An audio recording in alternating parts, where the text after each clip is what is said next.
Right. Watch this. Okay. So if you think about the history of South Africa, it being under an apartheid system, where I think it is 80% of the population that are Black Africans only own 4% of the land. That is because they were put in shanty towns and moved into areas where they had no rights.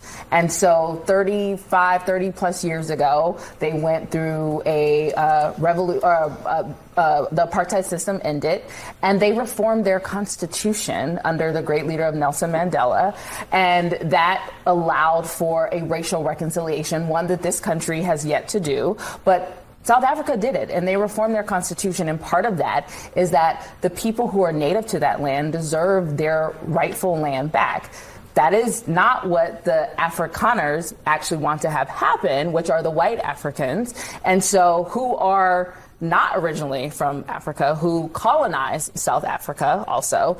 And so that is what they are saying is discrimination. Now, if the Constitution in South Africa is discriminatory, they have their checks and balances in that land, just like we do. And that is for them to, so if the Afrikaners don't actually like the land, they can leave that country. They are. They're leaving to come here. No, they can these leave refugees and go, are coming here. They can actually leave and go to where their native land is, which is probably Germany. Are you against them coming here? Holland, probably. Holland. Are you yes. against them coming here? I'm against the hypocrisy of this administration. No, that's not the question. The question is, are you against them coming here? If there was actually a genocide happening, like there is in other places in Sudan, in the Congo, I'm not opposed for Congolese and for the Sudanese to come to Africa, just like I'm not opposed to Venezuelans and South Americans coming to America if they are fleeing and looking for asylum. Okay. What I am just against, these 50 people you're what against. I am against, it's not about being against them. What I am against is that they are being given special treatment when there is not a genocide happening in South Africa, and they just don't like the law of the land. Well, so you know what they tell people? But there's a. Now you see this?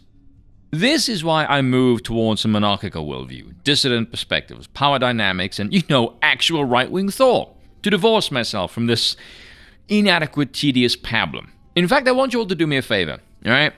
Pause the video and write down a sentence or two, or a paragraph if you feel so inclined, and tell me what you just saw. And I'll tell you what I just saw. You ready? Absolutely fucking nothing. I'll elaborate with a question. If I told you, watch this, pay close attention to everything, the failing news network, the outdated format, the people's reaction.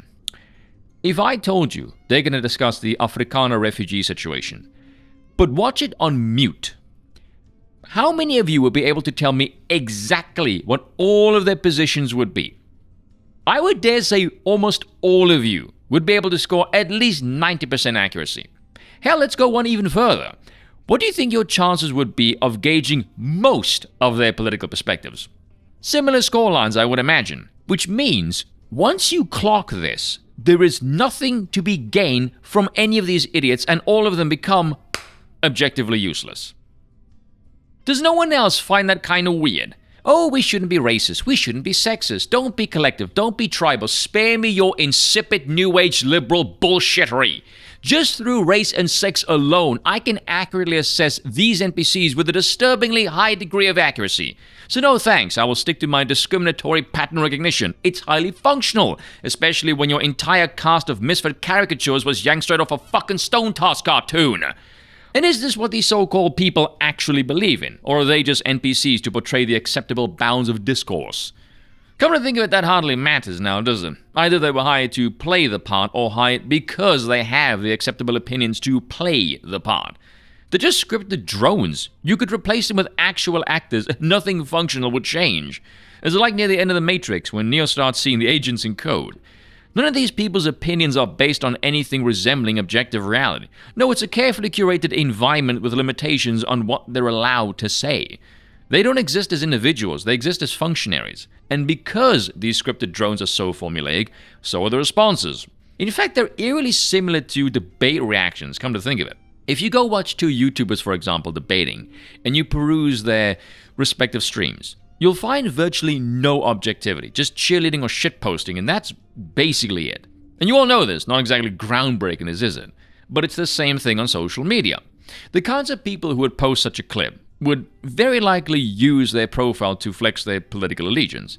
And you'll know the responses just based on that, regardless of their own take on the post. And you know the basic bitch response to this? This stupid over here is basically Scott's verbal punching bag. Every instance of this woman sharing a space with Scott, it's newsroom colonialism all over again. This entire situation reminds me not only of why debates are ultimately pointless, but also a phenomenon you will find firsthand in your schooling years. The disruption by the stupidest thing in the room. Or as you see here, sex shock and stupid. And no one is shocked to, well, let's be honest, reaffirm what they strongly suspected. This sex is incredibly stupid. As a consequence, all of the energy is directed at this stupid thing. It becomes said pointless punching bag. And much like a debate, all the flaws may be highlighted, but nothing ultimately changes, especially not for the person in the wrong. All of the engagement is by people who already agree with each other, and what little factually correct information exists in this sphere of engagement never makes it to the person who needs to get lamped with reality upside the noggin. On the other end, it's a legion of morons stewing in their own wank of imbecility. One side is rightfully smug and laughing, the other side is depressingly dull and dim-witted. However, both sides are running a hamster wheel. This is also why I can't really muster the energy to get upset at the ignorant peasant Americans on social media who try and shit-talk about my countryfolk.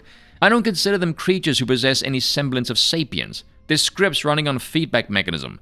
They know nothing about their own country, let alone mine. I would bet heavily they couldn't even find South Africa on a map. Hell, some of them would be lucky to find their own state on a map of America, for goodness sakes. And you all know these people, virtue signaling from the safety of their phones to a horde of like-minded mentally deficient rejects. They'd never say that to an Afrikaner's face. The moment they're confronted with any sort of threat, they factory reset and cry for help. And you all damn well know if something were to happen to them and physical consequences did not correct their behavior, well, then there really is something mentally lacking. I honestly think if you remove them from an internet access point, they would be so starved of dopamine they'd start jonesing like a pack of junkies. But anyway, imagine the subjects of the new scenario with machines debating quote-unquote code. Well, code can be tested. The best code would become staple, and the ineffectual code, tossed. Any machines still operating on the latter, or the ones that can't be updated, they would be considered obsolete and they would be done away with. Now imagine if you did this with free speech, testing for, say, intelligence. You would hear what everyone has to say, and thereafter you could make some fairly accurate assessments. Here's a math. You'll find a fair chunk of idiots, mostly middle, and a handful of bright to borderline debilitatingly high levels of intellect. A large section of those brightest people need to be the shepherds for the hordes of morons to midwits. That's the reality of the mass, whether you like it or not. There needs to be a functional goal of speech, as is the case with any information gathering. Free speech without this MO is how one gets stuck in the endless conversation, which, as the name suggests, is a looping mechanism, paralysis by analysis. Once the so-called freedom to discover who's competent and whose thick as a plank has been utilized and the objective completed, the task of organization is next. You can't have a society full of individual free thinkers the same way you can't have an army full of generals. You need the grunts and the aristocracy. That's how any hierarchy functions.